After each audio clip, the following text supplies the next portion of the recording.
История на турската общност в България. Ибрахим Яламов. София. 2002. Глава 2.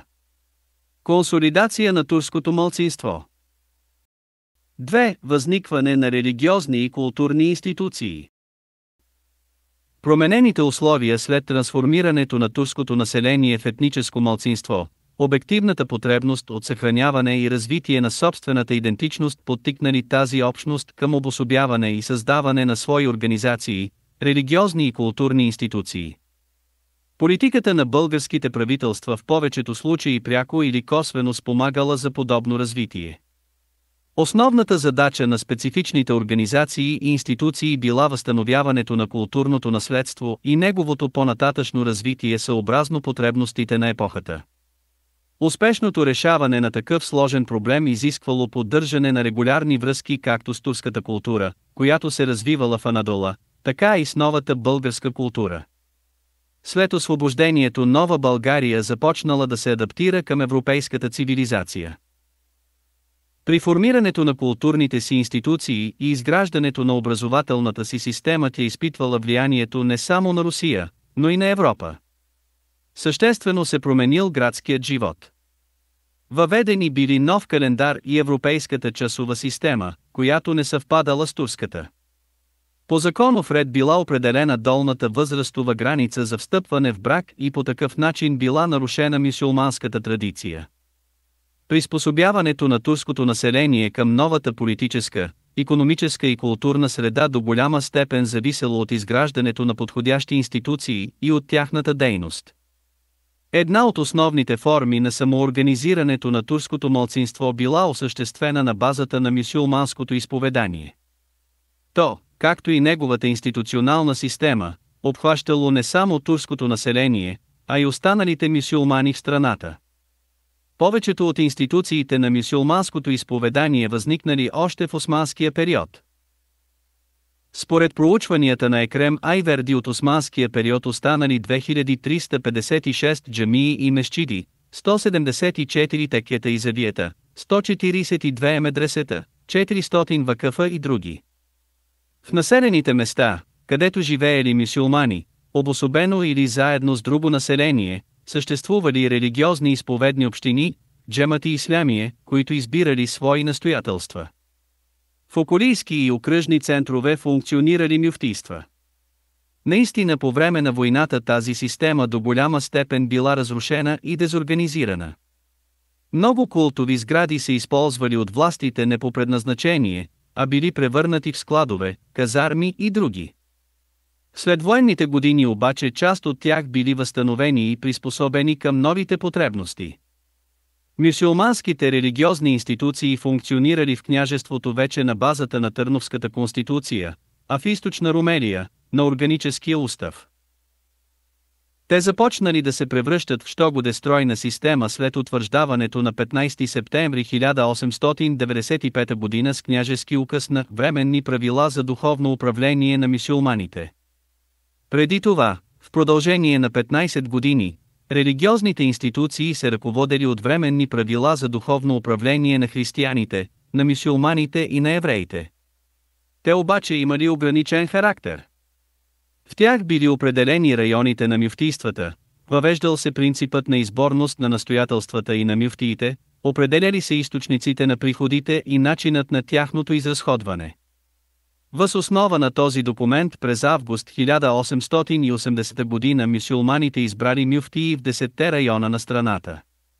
Българските правителства, по-специално кабинетът, оглавяван от Драган Цанков, обаче уволнил по политически съображения мюфтиите в Русе, Шумен и Силистра, а районното мюфтийство в Севлиево изобщо било закрито. Правителството се опитало да закрие дори Софийското мюфтийство. С временните правила за духовно управление на мюсюлманите от 1895 година се регламентирала по-цялостно дейността на мюсюлманското изповедание и се очертавала организационната му структура. Последната включвала в себе си изповедните общински настоятелства, окръжни мюфтийства и мюфтийски наместничества, както и главното мюфтийство. Това бил първият официален документ, в който се споменавало за главен мюфтия. В член 2 се казва: В България има един главен мюфтия, който се назначава с княжески указ. Седалището на главния мюфтия е София. Държавната власт го приемала като религиозен началник на мюсюлманите в България. Член 3. Практическото формиране на главното мюфтийство и превръщането му в действителен върховен ръководен орган на мюсюлманското изповедание обхванало доста продължителен период. До 1885 година представителната роля била възложена на софийския мюфтия. Дълго време, от 1895 до 1905 година, функциите на главен мюфтия изпълнявал назначеният на този пост Билал Ефенди. Едва през 1905 година Ходжазаде Мехмед Мухиддин от Шумен бил избран на този пост. До провъзгласяването на независимостта на България, 1908 година, духовен глава на българските мюсюлмани официално бил Шейхюл Ислям в Истанбул. Главният мюфтия играел повече ролята на посредник между Шейхюл Ислям и районните мюфтийства. Той упражнявал надзор над последните, над джамиите и настоятелствата. Главният мюфтия се назначавал с княжески указ, за което бил уведомяван Шейхюл Ислям.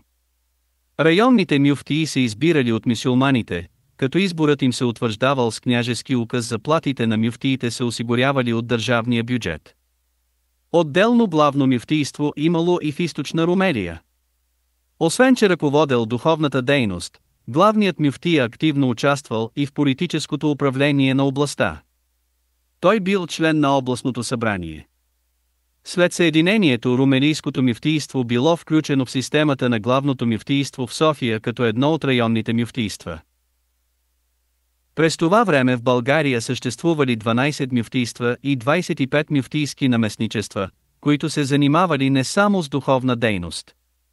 След закриването на съдилищата, 1880 година, създадени въз основа на шериата, мюфтийствата поели и редица от техните функции. Въпросите, свързани с семейното и наследственото право, бракоразводните дела останали в компетенциите на духовниците. В временните правила малко място било отделено на вероизповедните общински настоятелства и на шериатските съдилища, на начина на избирането им и на тяхната дейност. Настоятелствата били упълномощени да стопанисват имотите на джамиите и на други религиозни заведения, да следят за правилното изразходване на приходите, получени от тези имоти. Възстановяването на вакъфската собственост се оказало един от най-трудните въпроси. Създадената въз основа на решенията на Берлинския конгрес смесена българо-турска комисия провела над 80 заседания, но не успяла да изработи конкретни решения за уреждане на проблемите, свързани с вакъфските имоти. Представителите на българската страна настоявали собствеността върху изоставените джамии и медресета и на други религиозни и благотворителни учреждения да се прехвърли на българската държава. Турската страна не приела това предложение. Впоследствие обаче турското правителство се съгласило някои от изоставените молитвени и благотворителни домове да се продадат, след като се сварят от тях ислямските символи.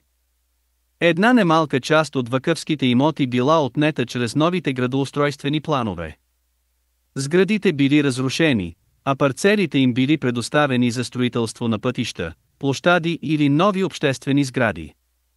По такъв начин само в София от вакъфите били иззети над 174 училища, джамии, дюкяни, парцели и други. Регулационните планове станали претекст за отнемане на стотици вакъфски имоти и в други градове като Пловдив, Шумен, Разград и така нататък. От друга страна, поради разногласията между членовете на временните настоятелства в чужди ръце преминали много сгради и парцели, собственост на вакъфите.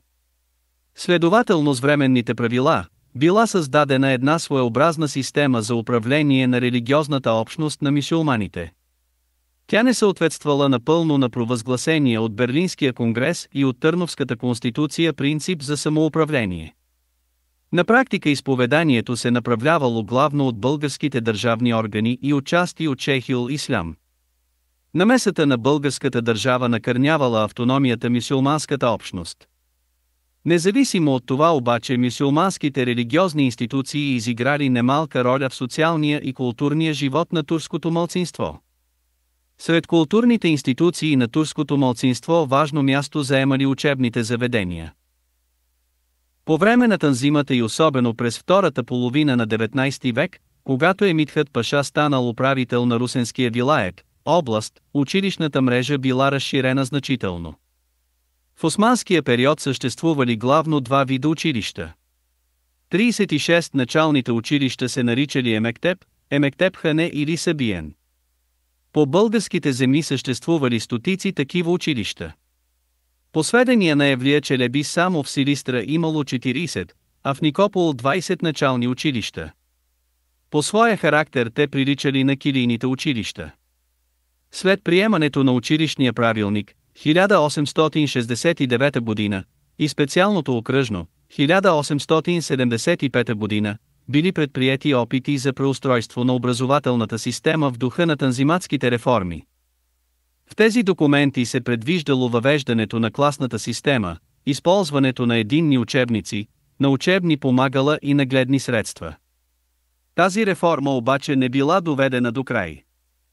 До началото на 20 век не настъпили съществени промени в съдържанието и методите на обучение. Учениците усвоявали четенето на Корана, наизустявали отделни негови части, учили се да извършват ритуалните молитви. Само в отделни училища те получавали и елементарна писмена грамотност. Следващата степен на образование били емедресетата, които имали иерархическа структура. Нивото на всяко емедресе личало на от размера на заплатите преподавателите, мюдеррис. Във всички по-големи градове на Османската империя съществували емедресета. Най-авторитетните емедресета били в столицата Истанбул, особено създадените от Фатих Султан Мехмед II, Баязид II и Сюлейман Кануни, великолепни. Имало два вида емедресета: а. универсални, в които се готвели кадии, мюфтии и мюдерриси; б. специализирани, като Дарул Кура, в които основно се изучавал Коранът и неговото тълкуване, тефсир, Дарул Хадис, наблягащи на хадисите на пророка Мухамед, и Дарут Тъб, представляващи висши медицински училища. През 17 век по българските земи функционирали около 98 емедресета, 13 от които били специализирани. Както първоначалните училища, така и те били откривани и поддържани от вакъфите. Към края на 15 век Гази Али Бей открил чрез своя вакъф емедресе в Плевен, Ибрахим Паша вакфа, в Разград и така нататък. Реномирани емедресета съществували в Търново, Шумен, Силистра и други. През 19 век имало над 50 емедресета в източните Родопи, по-известните от които се намирали в Бели извор, Ардинско, Смолян, Чепинци, Елховец и така нататък. Учебната програма в универсалните емедресета предвиждала изучаването на теологически науки, тефсир, хадис, келям и факъх, граматика, лексика, както и някои светски науки, математика, астрономия, география и други. По българските земи, както и в останалите райони на Османската държава, съществували твърде малък брой руждиета, прогимназии, в които на светските учебни дисциплини се отделяло по-широко място. Първата прогимназия била открита през 1834 година. По време на руско-турската война образователната система също била дезорганизирана. Част от училищните сгради били разрушени, а други – превърнати в казарми, пощенски станции и складове. Повечето от учителите се изселили в Турция. Към средата на 80-те години на 19 век много от старите училища били възстановени. Започнали да се откриват и нови, в това число и редица прогимназии. Особено добре се развивало просветното дело в източна Румелия. В началните училища на областта били обхванати 94 на 100 от подлежащите на обучение, между 7 и 13 годишна възраст. Повечето от училищата били смесени, 42 на 100 от учениците били момичета. През 1882 година в Пловдив било открито руждие, където учели 83 ученици под ръководството на 16 учители. През следващата 1883 година подобно мъжко училище било открито в Хасково. В княжество България също започнали да се появяват руждиета. Първо било възстановено Шуменското руждие, 1883 година. След 1885 година такива училища били открити във всички големи градове като Варна, Шумен, Русе, Свищов и други. През учебната 1894-1895 година в България имало 1284 начални училища, в които учели 72 582 ученици, и 16 прогимназии с 554 ученици. За сметка на това броят на медресетата започнал да намалява. През учебната 1900-1901 година в 20 медресета учели 728 ученици. Освен това в големите градове като Русе, Пловдив и други имало и 3-годишни девически училища. С приемането на Закона за обществените и частни училища през 1885 година, образователната система на турското малцинство била юридически регламентирана. Впоследствие основните постановки на този закон били доуточнени и доразвити в законите за народната просвета, приети през 1891 година при управлението на Стотинки, Стамболов и през 1909 година по времето на правителството на Демократическата партия. По силата на тези закони на частни лица, сдружения и общества било разрешено да откриват частни училища от всички степени и видове с предварителното разрешение на Министерството на народното просвещение. И в трите закона мюсюлманските училища се третирали като частни, разполагащи с известна самостоятелност при организирането и ръководенето на учебната работа. Самоуправлението и самоиздръжката обаче еклектически се съчетавали с държавен контрол. В Закона за народното просвещение от 1891 година се подчертава, че Министерството на просвещението надзирава чрез своите органи всички частни училища, член 189. При неспазване на предписанията на закона Министерството имало право да накаже и дори да закрие тези училища. С закона от 1909 година на частните училища било предоставено правото да водят обучението по програма, еднаква с тази на държавните училища, или различна от нея, член 312.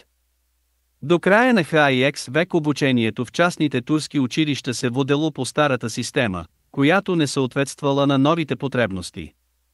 В училищата не била въведена до край класната форма на организация. Всички деца се обучавали в една стая, в която нямало чинове, черна дъска и други учебни помагала. До 1906 година. Не съществували единни учебни програми.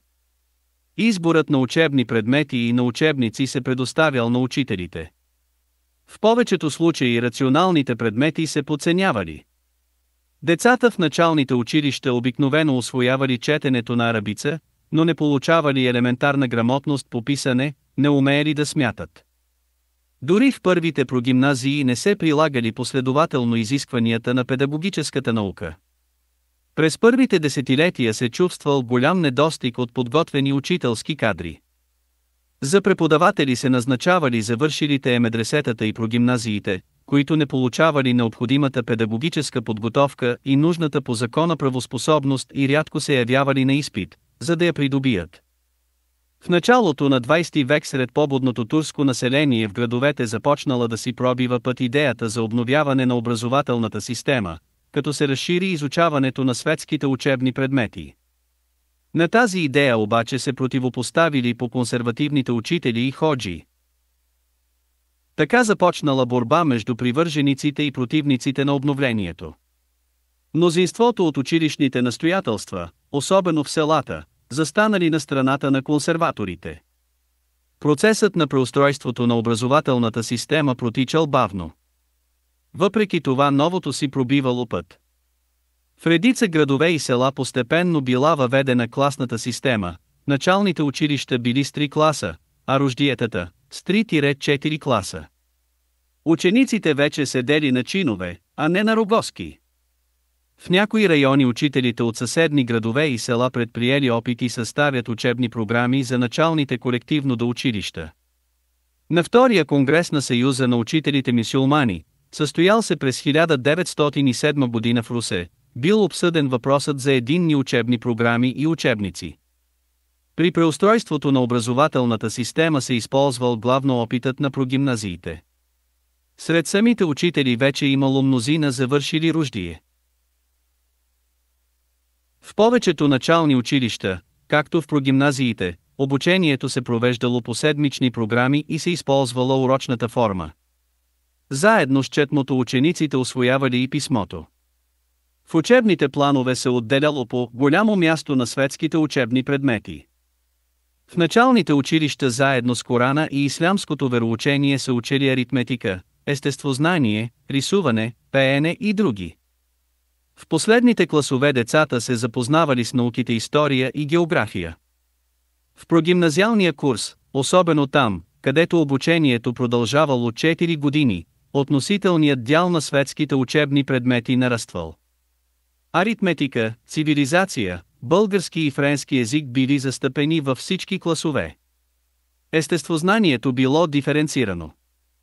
В отделните класове се преподавали ботаника, зоология и анатомия. В частните училища още през 80-те години на 19 век бил въведен българският език. А законът за просвещението от 1909 година превърнал в задължителни учебни предмети българската история и география, член 313. Контролът върху изучаването на религиозните предмети бил предоставен на окръжните мюфтийства, а по отношение на общообразователните предмети, на училищните инспектори. Финансовата издръжка и непосредственото ръководство на частните турски училища било поверено на настоятелствата, които се избирали от самото население през 3 години. Те били отговорни пред съответните държавни органи за спазването на закона за просвещението. Училищата се издържали от мюсюлманските общини, главно като се използвали приходите от вакъфските имоти и чрез събиране на допълнителен данък от турското население. През първите десетилетия след освобождението българската държава също осигурявала определени средства.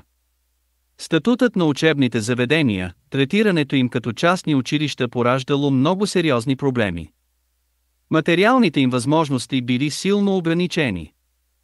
Равнището на обучение било ниско. Децата не получавали достатъчна подготовка, за да посрещат и решават житейските си проблеми. Частните училища не били равностойни с народните, те държавните. Както учащите се в частните училища, така и учителите били лишени от редица основни права. Член 315 на закона от 1909 година изрично се подчертава: учениците, завършили частни училища, не могат да се ползват с правата на учениците от народните училища, ако не положат тук нужния изпит. Това се явявало сериозна пречка пред младежите турци както при постъпването в средните училища, така и при опит да усвоят някакъв занаят. Учителите от частните училища нямали право да ползват правата, предоставени на техните колеги от народните училища. Те не получавали пенсии, а в повечето случаи и работни заплати от държавата. Вследствие на това към учителската професия в частните училища се насочвали и много хора без необходимата квалификация. Споменатите закони за практикуване на учителската професия били поставени като условия много ниски критерии. Между тях липсвал строго определен образователен ценз. Към 1900 година. От 1404 учители 703 били с начално образование, 550 завършили прогимназия. От тях само 5 души учили по медресе, а 132 няколко години в средно училище. Общокултурната изостаналост, ниското общообразователно ниво на турското население се обяснявало до голяма степен с характера и функционирането на тази образователна система. Материалните условия не позволявали да се реализира изискването на закона за задължително начално образование. Към началото на 20 век близо 91% от мъжете турци и 97% от туркините били неграмотни. Училищата не били в състояние да обхванат всички деца в ученическа възраст. През учебната 1910-1911 година, тъй преди Балканската война, в България имало 1119 начални турски училища, в които учели около 58 000 ученици и 26 прогимназии с 843 ученика. В 10 медресета учели 406 младежи. Проблемите на образованието вълнували цялото турско население. В процеса на търсене на решения на важни проблеми като изработване на учебни планове, изграждане на подходяща материална база, социално осигуряване на просветните дейци и други възникнала идеята за обединяването на учителите в една професионална организация, която да координира работата на турските училища. Необходимостта от учителска организация започнала да се пропагандира във вестниците от първото десетилетие на 20 век. Главни популяризатори на тази идея станали излизащият в Пловдив през периода 1897-1905 година вестник Емовазене, Хармония, русенските вестници Уховет, Братство и Туна, Дунав, който бил разпространяван от 1905 до 1908 година. По инициатива на Ахмет Ихсан, учител от Шумен, учредителният конгрес бил свикан в този град през юли 1906 година. Училищното настоятелство в Шумен обаче забранило учителите от града да участват в работата на конгреса и той да се проведе в някое турско училище. Въпреки изкуствено създадените трудности, конгресът успешно приключил своята работа и обявил учредяването на Муалимини Ислямие Джемиети, Дружество на учителите мюсюлмани, и утвърдил неговия устав. На конгреса били разгледани такива актуални въпроси като повишаване на квалификацията на учителите и защита на техните професионални и социални права. За председател на формираното централно ръководство на Съюза бил избран Тахир Лютфи, а за секретар – Ахмед Хайдар, и двамата от средата на русенските учители. В работата на първия конгрес участвали едва 25 учители от цялата страна. Ограниченото представителство на конгреса може да се обясни с липсата на единство сред учителите. В края на 19 век турската интелигенция в България, както и в Турция, била разделена на две – привърженици на султан Абдулхамид и на младотурците. Те се различавали помежду си главно по въпроса за реформите. Докато младотурците се борели за провеждане на определени политически, икономически и културни реформи, привържениците на султана се обявявали срещу тях. Основната цел, която си поставило Дружеството на учителите мюсюлмани, била преустройството на образователната система и привеждането й кратко в съответствие с потребностите на епохата. Още с възникването си дружеството се заело с тези въпроси. На втория му конгрес, който се състоял през 1907 година в Русе, бил обсъден въпросът за реформи в образователното дело, първите проекти за единен учебен план и за учебни програми. А на седми конгрес, свикан през 1912 година в град Търговище, бил приет правилник за устройството и дейността на началните училища. Учителите турци ежегодно се събирали и провеждали конгреси, на които разглеждали основните проблеми, свързани с обучението и възпитанието на подрастващите. Дейността на дружеството значително се активизирала след Младотурската революция през юли 1908 година. В резултат на тази дейност то укрепнало и ролята му нараснала. Докато на първия му конгрес присъствали 25 учители, на 6-ти конгрес, състоял се през 1911 година пак в Шумен, участвали 128 учители. По време на Балканските и на Първата световна война обаче дейността на дружеството била фактически преустановена.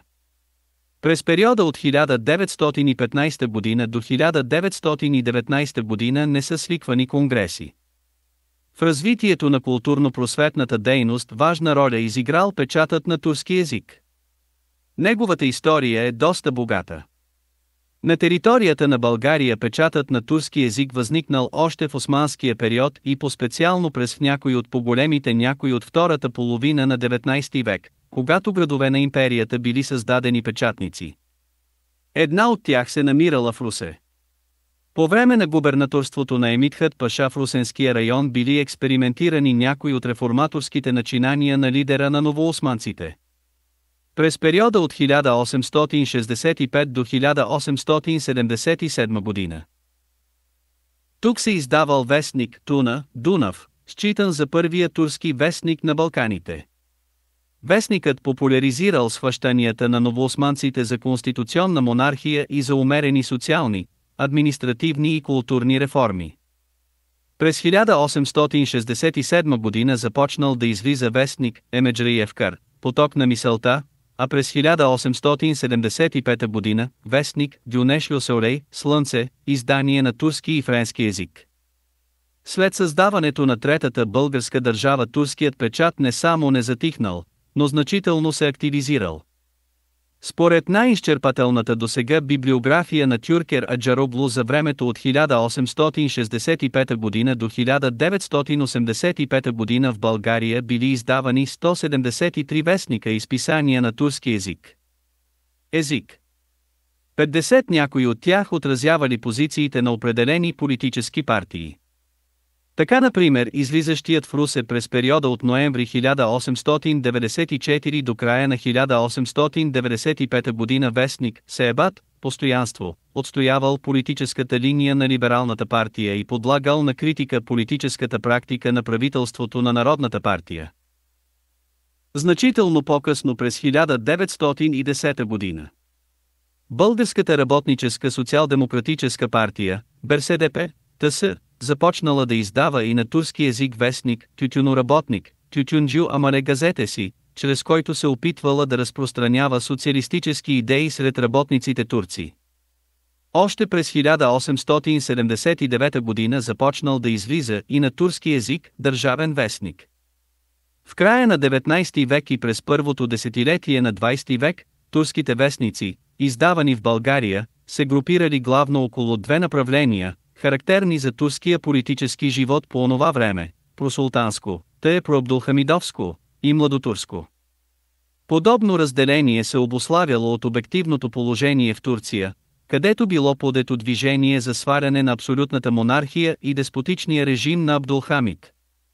Младотурското движение и печат пледирали за конституционна монархия и сии стремели да наложат определени реформи в икономическата и политическата система. Интелигенцията, която се включила в това движение, била подложена на преследвания и затова част от нея се принудила да избяга в България. Тази политическа емиграция, както и представители на местната турска интелигенция, издавали вестници и списания, които поддържали и пропагандирали младотурските идеи. От 44 вестника и списания, излизали през периода от 1878 до 1908 година, 25 били с младотурска ориентация. От тях 12 се издавали в Пловдив, което им осигурявало възможност по-бързо да стигат до Истанбул. От останалите 6 излизат в Русе, 5 в София и по един във Варна и Сливен. Определени младотурски издания като излизащите в Пловдив, Балкан, 1906, 1913 и Емовазене, 1897, 1905, както и вестник Туна, който бил издаван в Русе от 1905 до 1910 година, оставили потрайни следи в културния живот на турците в България. Това се дължало до голяма степен на обстоятелството, че те имали относително по-продължителен живот. Още повече, че вестник Балкан и вестник Туна били всекидневници, което им давало възможност по-обстойно да отразяват живота на турското малцинство в нашата страна. Не е маловажно и обстоятелството, че от 1908 година вестник Туна се превърнал в орган на Дружеството на учителите мюсюлмани. Важна роля в създаването на учителското дружество изиграл вестник Емовазене. Останалите вестници, които излизали през този период, нямали толкова дълъг житейски път. Вестник Иттифак, Съгласие, който пропагандирал идеята за Балканска федерация, излизал от 1894 до 1895 година и от 1898 до 1899 година, те два пъти по 2 години. Другите вестници били още по-краткотрайни. Повечето от тях излизали по 1 година, а някои дори само по няколко месеца. Въпреки това всички вестници с младотурско направление изиграли важна роля в развитието на турския печат и култура в България. Те популяризирали идеята за необходимостта от реформи в религиозните и просветни институции на турците в България с оглед на тяхното осъвременяване и рационализиране. Обективно младотурският печат се превърнал в основен изразител на потребностите и исканията на турското население. Този печат водел пропаганда срещу султанската абсолютистка система, подкрепял искането за възстановяване на Конституцията от 1876 година и на парламента, за въвеждане на избирателно право и така нататък. В идеологическата област паралелно с османизма и младотурският печат застъпвал националната идея – тюркчулюк, тюркизъм.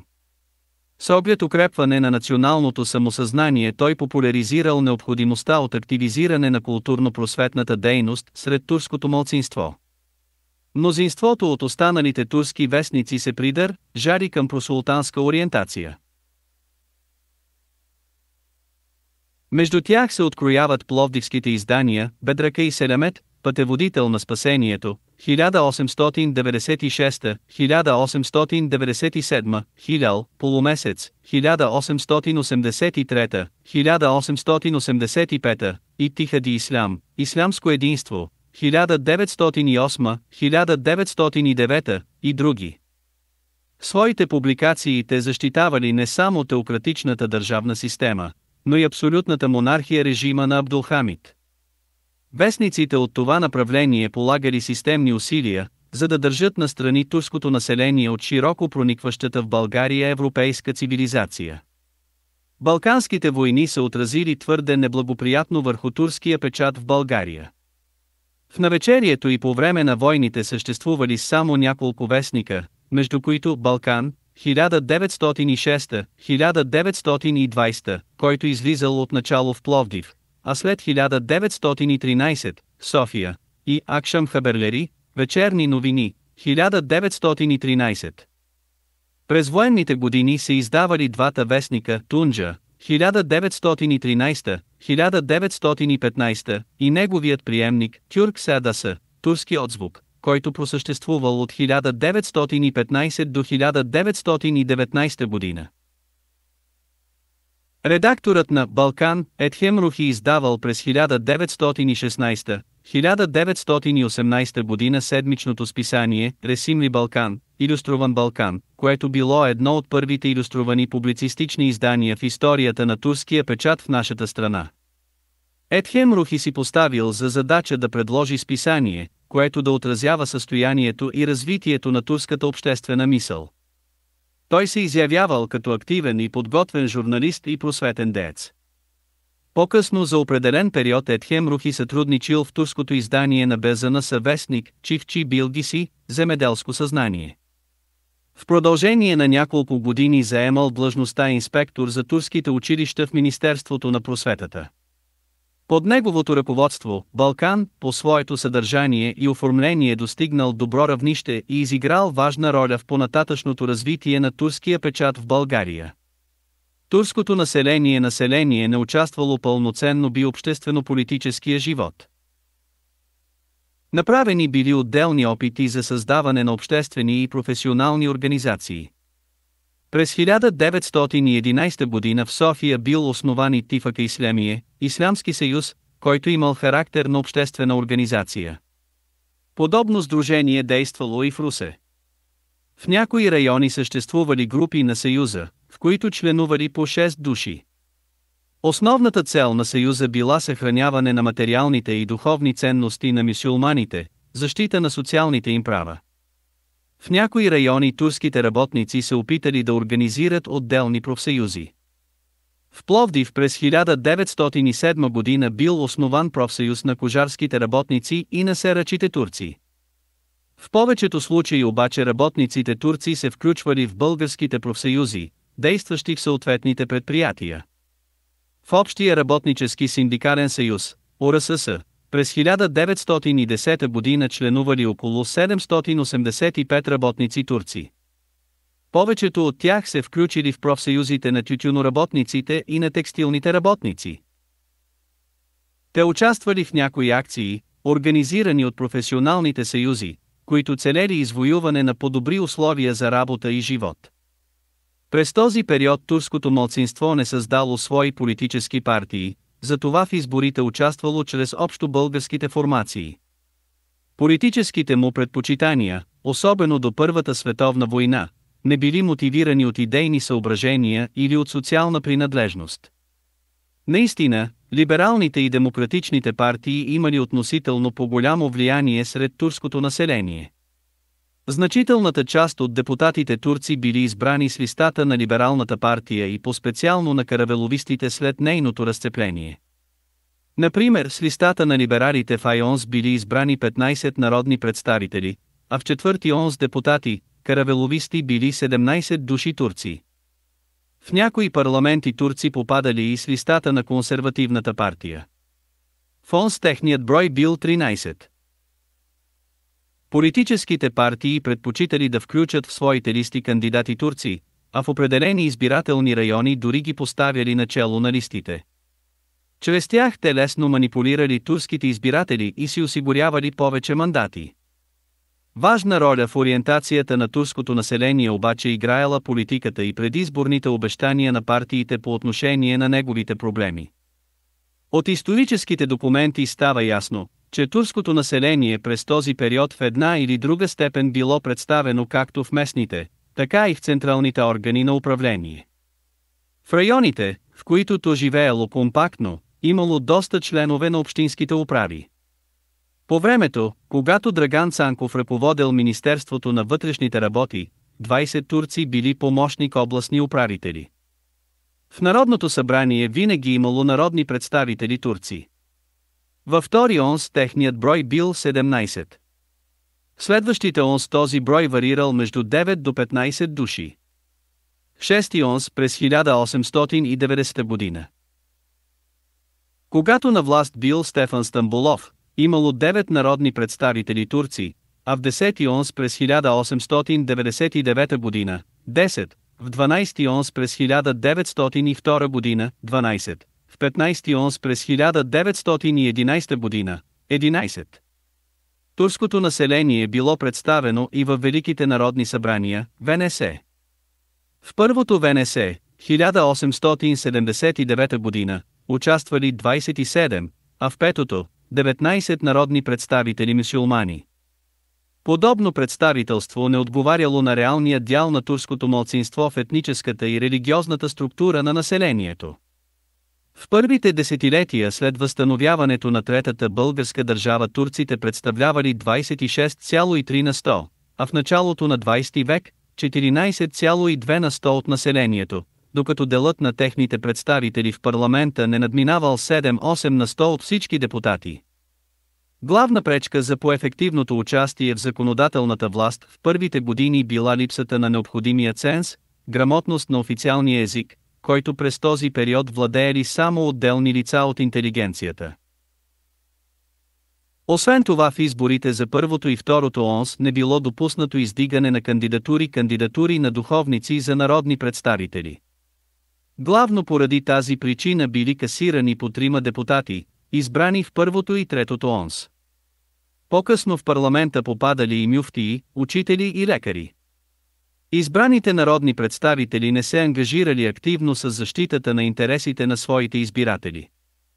Поради партизиране и поради незнанието на езика, както подчертава и Речек, турските депутати били пасивни. Те не проявили никаква инициатива дори при такива събития като сблъсъка между български военни части и турското население в Айтоско. Те предоставяли обикновено на своите съпартийци българи правото да произнасят речи и да дебатират. Наистина, в трети онс, 1883 година, мюсюлманите в парламента се откъснали от партийните си групи и започнали да действат заедно. Някои от тях били включени в комисии за подготовка на правилника за вътрешния ред, за обсъждане на конвенциите за изплащане на окупационния дълг и за строеж на ЖП отсечка Цариброд-Вакарел, за разглеждане на закона за горите и военните мерки срещу разбойниците и така нататък. През този период започнало да се търси мнението на депутатите турци по основните въпроси както за държавата, така и за техните права. Подобна активност обаче не била налице в следващите парламенти. В протоколите на четвърти ОНС, например, техните имена се споменават единствено като участници в две маловажни комисии. Още на първата извънредна сесия, 1884 година, 16-те на каравеловистите народни представители от групата декларирали, че ще спазват указанията на партийната си на Търновската централа и ще гласуват за изменение Конституция.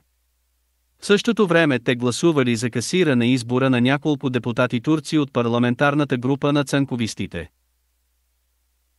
С участието на народните представители турци били приети такива закони като тези за господарските и чифлишки земи, за изборите, за просвещението, за военната служба и така нататък, които ограничили гражданските права на турското население. В следващите парламенти до края на Първата световна война положението не се променило съществено. Гласовете на представителите на турското малцинство обикновено се губели в общата маса депутати. Незадоволителната им дейност може да се обясни както с тяхната недобра обща политическа и езикова подготовка, така и с предубежденията, които продължавали да тегнат над повечето народни представители българи.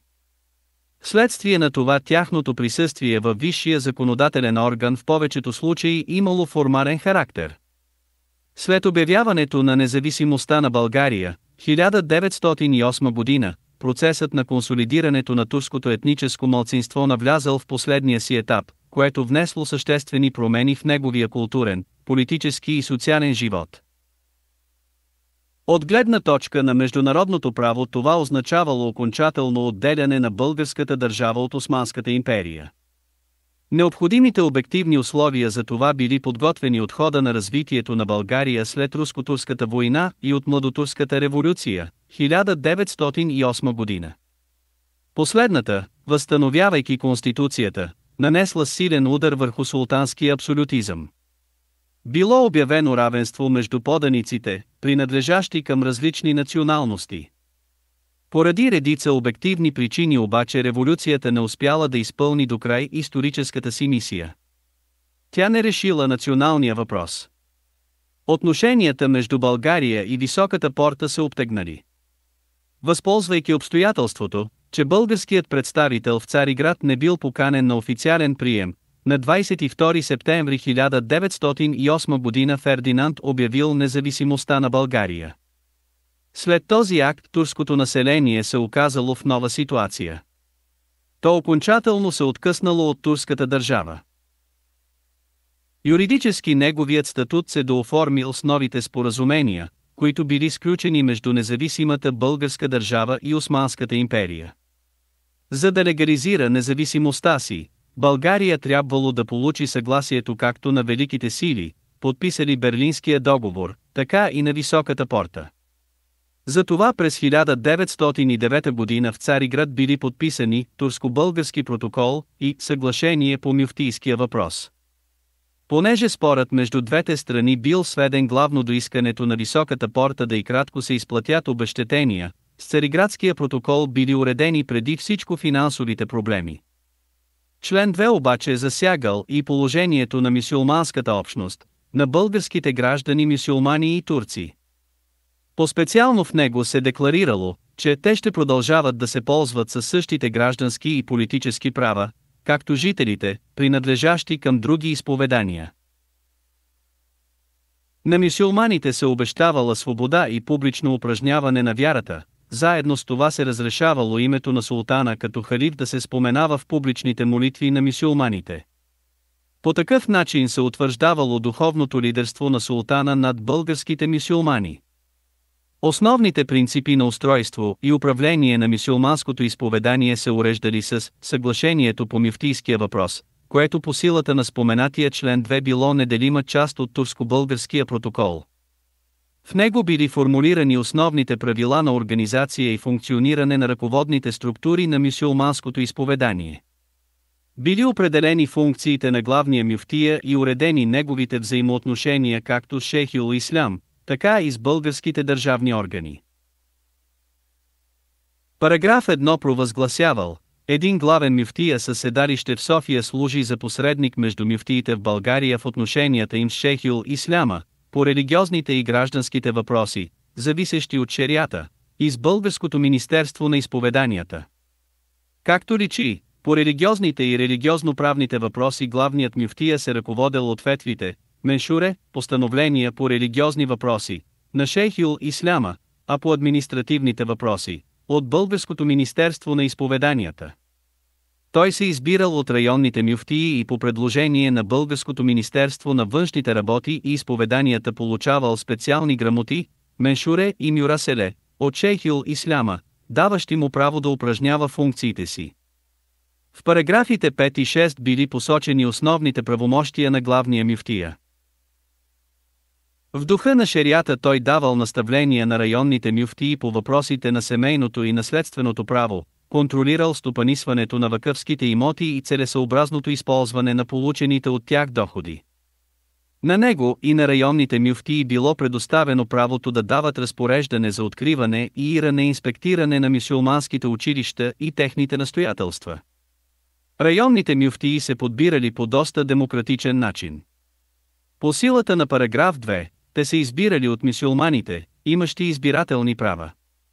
При положение, че отговарят на всички изисквания, главният мюфтия със съгласието на шейхил исляма ги утвърждавал със специална фетва, меншуре, и им издавал разрешителна грамота, мюраселе, която им осигурявала правото да изпълняват религиозни и съдебни функции сред мюсюлманите. Българската държава поемала задължението да отдели в своя бюджет достатъчна сума за поддържането и управлението на мюсюлманските училища и да бди за съхраняването на вакъфските недвижими имоти. Двустранното споразумение, което било подписано между България и Турция след обявяването на независимостта на българската държава, отговаряло на духа на Берлинския договор и на Търновската конституция, що се отнася до правата на мюсюлманите. Българската страна, която се стремяла всячески да легализира независимостта на България, се отнесла благосклонно към етническите проблеми. С въпросното споразумение не само били потвърдени още веднъж основните граждански и религиозни права на турско-мюсюлманската общност в България, но те били конкретизирани съобразно новите условия. След неговото подписване започнала практическа работа за доизграждане структурата на мюсюлманското изповедание, разширяване на училищната мрежа и така нататък. Тези начинания обаче не били доведени до успешен край. Само след около 3 години отношенията между България и Турция се влошили, избухнала Балканската война.